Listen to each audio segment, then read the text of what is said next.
But I said there's a lot going on at the surface level in terms of donors and campaign positions and campaign strategy and the way they're behaving in public. There's a lot that is weird about this campaign thus far. But there is one last thing in terms of the weirdness of this campaign that I think is actually quite serious. You probably heard this weekend that Donald Trump told an audience on Friday night that if they vote for him this November, if he's voted back into office this November, they will never have to vote again. He told an audience on Friday to, quote, get out and vote just this time. He said after this time, quote, you won't have to do it anymore. You won't have to vote anymore. He said, quote, in 4 years, you don't have to vote again. We'll have it fixed so good, and you're not going to have to vote. Now, this is not the first time Trump has told a campaign audience that they will never have to vote again once they vote him back in this time. And that is as alarming as it sounds for all the reasons that you immediately think it is, right? I mean, he's positing this like this is a happy thing. Oh, joy, never having the burden of voting again, right? The point of democracy is that we vote all the time, and we like it. That's how we decide what happens in our country. He's promising his followers that he'll end all of that. And it's exactly what you think it is. But let me also point out something more strange, which has been happening at the same time and it hasn't had as much attention. The day before Trump made those remarks on Friday he said, you're never going to have to vote again after you vote for me this one time. The day before that, on Thursday last week, he didn't say that people wouldn't have to vote anymore once he was elected this November. No, the day before that, on Thursday, he told his supporters not that they're not going to have to vote again, but that they don't have to vote this time, that they don't need to vote for him this November. My instruction, we don't need the votes. I have so many votes. My instruction, we don't need the votes. I have so many votes. He said that on Thursday last week. And it turns out this is something, when you look, he says this all the time now. Watch. My instruction, we don't need the votes. I have so many votes. We don't need votes. I tell my people, I don't need any votes. We got all the votes we need. I don't need votes. We don't need votes. We got more votes than anybody's ever had. You don't have to vote. Don't worry about voting. The voting, we got plenty of votes. Don't worry about voting. Of all the weirdness around this campaign, this is a truly strange thing to tell people, right? Don't vote. I don't need your vote. I don't want your vote. I mean, all the surface level weirdness is, worth noting. Having a new position on literally anything you can think of as soon as any random rich guy tells you to, that's a weird thing. Picking the eccentric billionaire's intern for your running mate, even though you apparently had no idea who he was or what a disaster he is on television, all of this is weird. But telling voters, do not bother to vote for me, it doesn't matter if you do, I don't need your votes. That is a thing that should prick up your ears. Because what that means is that he doesn't think he needs to win the vote to win the election. He doesn't think he needs to win the election in order to take power.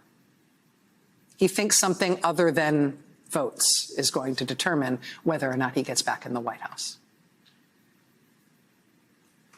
At Rolling Stone today, they profile 70 different election officials who have been put into position in the swing states of Arizona, Georgia, Michigan, Nevada, North Carolina, and Pennsylvania, who are election denialists, committed election denialists, officials that have been put in place in all of those swing states to make sure that election results, no matter what they are, do not get certified in those states this year.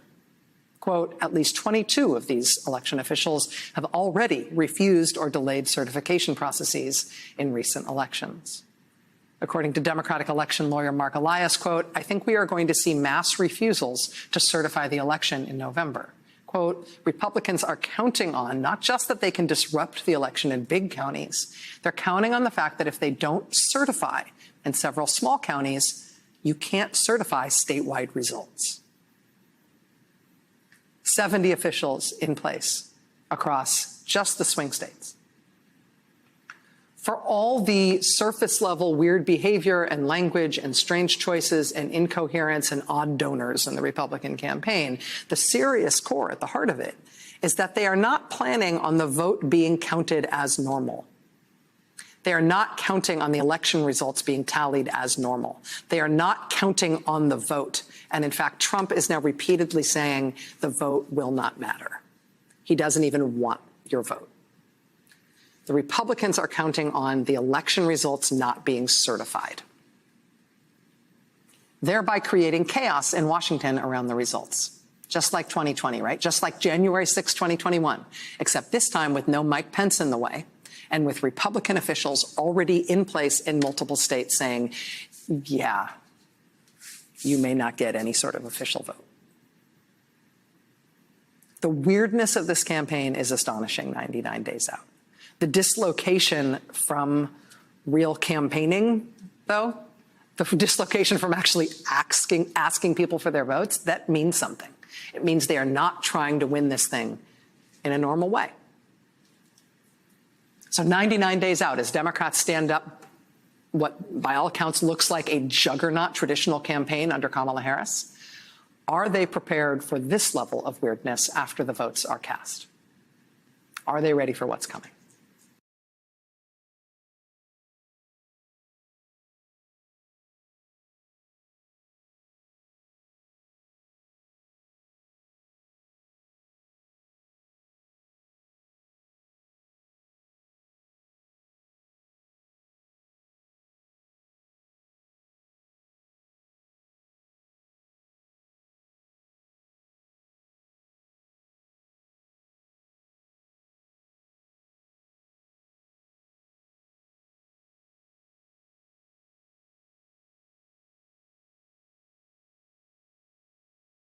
I've been really thinking about how to condense everything I learned as an intelligence specialist about Russia into a TikTok digestible form.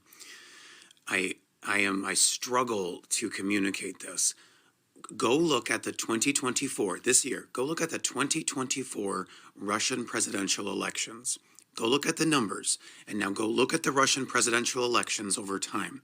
And I want you to see if anything jumps out at you as weird or funny. And then now go look at our 2024 presidential elections. And I want you to see if anything weird or funny jumps out at you.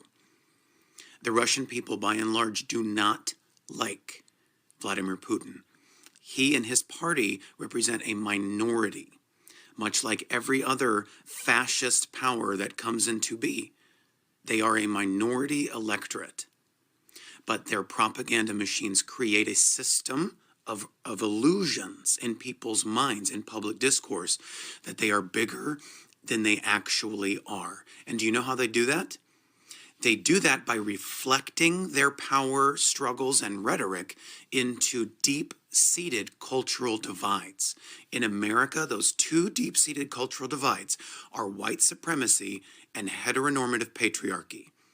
That's why things like Your Body, My Choice are making so much virality, so much sense. Those types of statements by heteronormative patriarchal loyalists make so much sense to our brains because we have real experiential proof that this is actually how men think. But you have to be very careful when you are dealing with fascists because they will use those core experiential truths to hide what they are doing in plain sight. To hide what they are doing in plain sight.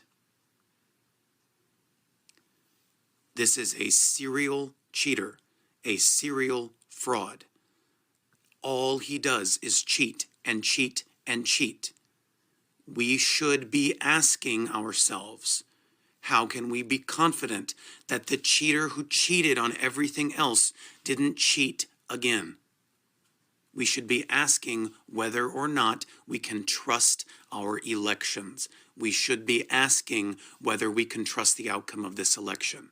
Just because Kamala Harris got on stage and said, I congratulated him, just because the Democrats are saying, well, we have to respect the parliamentary process, does not preclude a cheater from cheating. Does not mean that there is 0% chance that no fuckery happened. We need to be confident in our electoral process. And when there is fascism involved, and when one of the candidates has cheated and all of his wives cheated on all of his businesses, we should suspect that he might also be cheating now.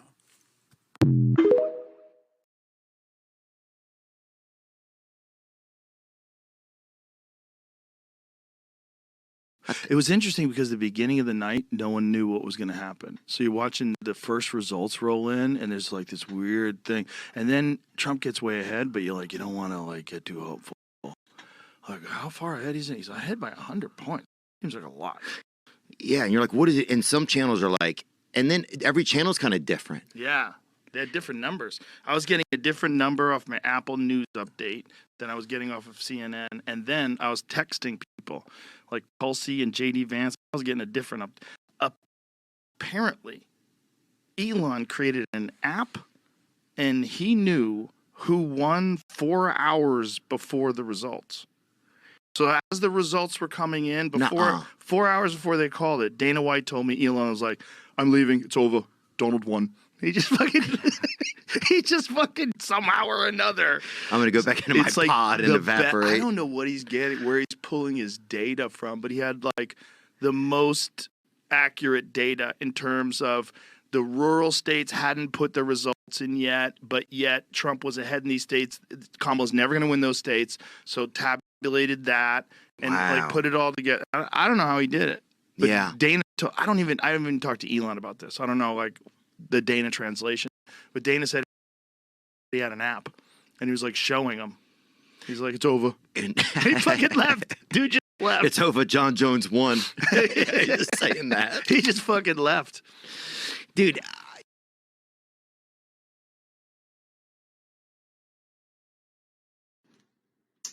Last time he lost the popular vote essentially by almost 8 million.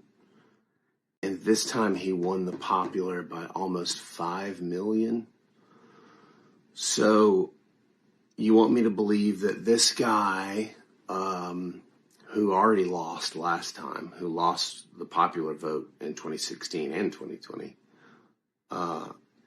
got 13 million votes more popular after January 6th, after 91 felony indictments, after 34 felony convictions,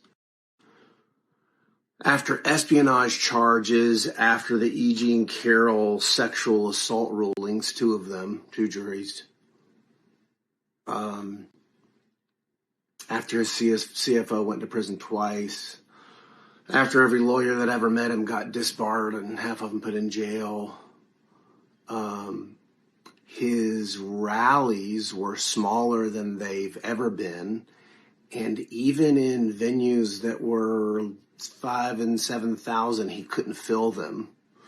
And people were leaving before they were over. And he's 13 million votes more popular? I don't buy it. Sorry, I don't know if that's what y'all want to hear or not, but I don't fucking buy it, man.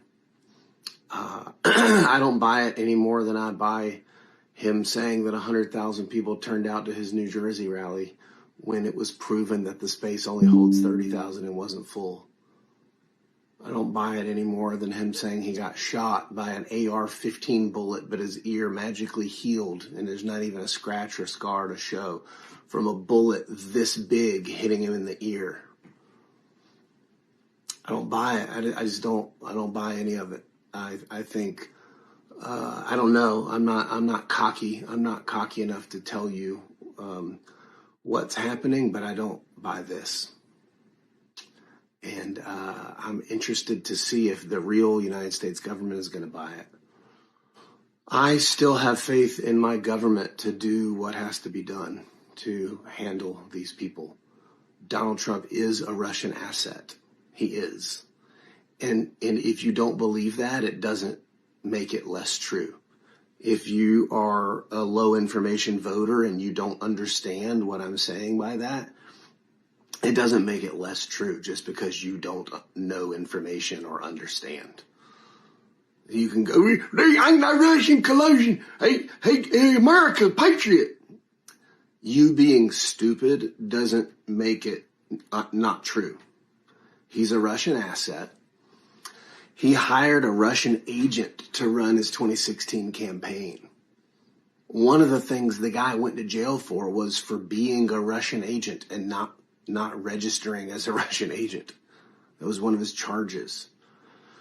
His job right before working for Trump was to work for a pro-Russia Ukrainian candidate who got run out of the Ukraine for being a Russian and fled to Russia. When Paul Manafort came to work for Trump, he owed Oleg Deripaska $60 million, but he came to work for Donald Trump for free. I mean, I can list 10 other connections to Russia. But I mean, Elon Musk with his Starlink satellite internet, Russia said, hey, we want you to shut it off over Ukraine so they can't use it, but we can use it to attack them. And he did. And he did the same thing for China in their situation with Taiwan. They're both having regular conversations with Russia. These guys are Russian assets. This whole thing, this whole Trump thing going back a long time, this is all Russia. Every bit of it. And if you're supporting it, you're a fucking idiot. You're one of the dumbest people in American history. You're an unwitting Russian pawn. And even though I'm telling you this to your face, and you have a supercomputer in your pocket that you could go research it with, you won't, because you're that fucking stupid. You'd rather double down on your mistake than admit how fucking stupid you are. And that's a shame. That's pitiful. You're not a patriot. You're a fucking idiot.